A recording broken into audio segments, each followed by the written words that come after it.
Hello' মা, মই আপোনাক কি কৈছিলো যে ল'ৰাৰ ঘৰত চব ভালকৈ সুধি ল'ব যে কি ভাল কি বেয়া। হা, এতিয়া বিয়া হৈ মইহে পস্তাইছো। ইয়ালৈ আহি মই ভালকৈ ৰীল এটা বনাব পৰা নাই। কোনেও মোক বুজি নাপায়। অকল দেউতাই যি অলপ বুজি পায়, দেউতাই যি অলপ ইণ্টাৰেষ্ট দেখুৱায়, তেখেতক মাতি আনিলে তেখেতে আহি মোৰ লগত ৰীল বনায়। কিন্তু বাকীবোৰৰ খবৰেই নাই। আগেদি অহা যোৱা কৰি থাকে, পিছেদি অহা যোৱা কৰি থাকে, ফোনত ওলাই যায়। আৰু এখেতৰতো কোনো খবৰেই নাই। ৰীল বনাব ক'লে অকল ৰৈ দিব কেমেৰাটোৰ আগত আহি পেলাই, বাকী একোৱেই নাজানে, ফোনটো ধৰিব নাজানে। কেলে যে বিয়া হৈছিলো নহয়। মই ভাবিছিলো বিয়াৰ পাছত মন খুলি কথা পাতিম, কিন্তু আপোনাৰ জোঁৱাই মাতেই নেমাতে, বুবা নিচিনাকৈ থাকে। মইহে এতিয়া মুখখন বন্ধ ৰাখি কথা নেপাতি নেপাতি মুখখন মোৰ বিষাই গৈছেগে। ইয়াত মা দেউতাই নন ভেজ নেখায়, শাক পাচলি খাই জীয়াই আছে। সেইদিনা মই এখেত নাথাকোতে KFC অৰ্ডাৰ দি দিলো।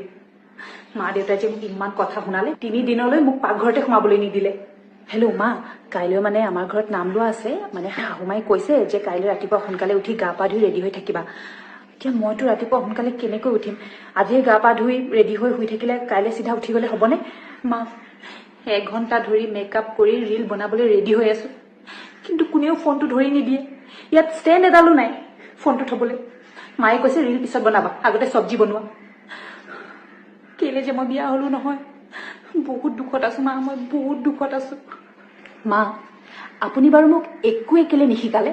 হা, কালি দাইল তেল মাৰোতে কেৰাহীৰ ওপৰত জুই উঠি গল। শাহুমাই মোক কথাই প্ৰতি কৈ থাকে যে ঘৰত একো শিকি নাহিলা নেকি, ঘৰত একো শিকি নাহিলা নেকি? হা, এতিয়া মই কি ক'ম? আপুনিহে মোক একো নিশিকালে।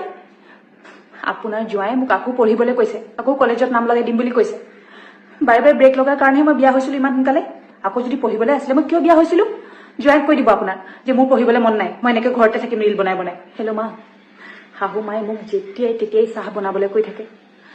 চাহ বনাই বনাই মোৰ আমনি লাগি গৈছে। একেটা কামকে কিমান কৰি থাকিম কওকচোন? চাহৰ লগত বিয়ে মিলাই দিওঁ নেকি? খাই ভালেই লাগিবগৈ চাগে, ইয়াকে কৰোঁগৈ।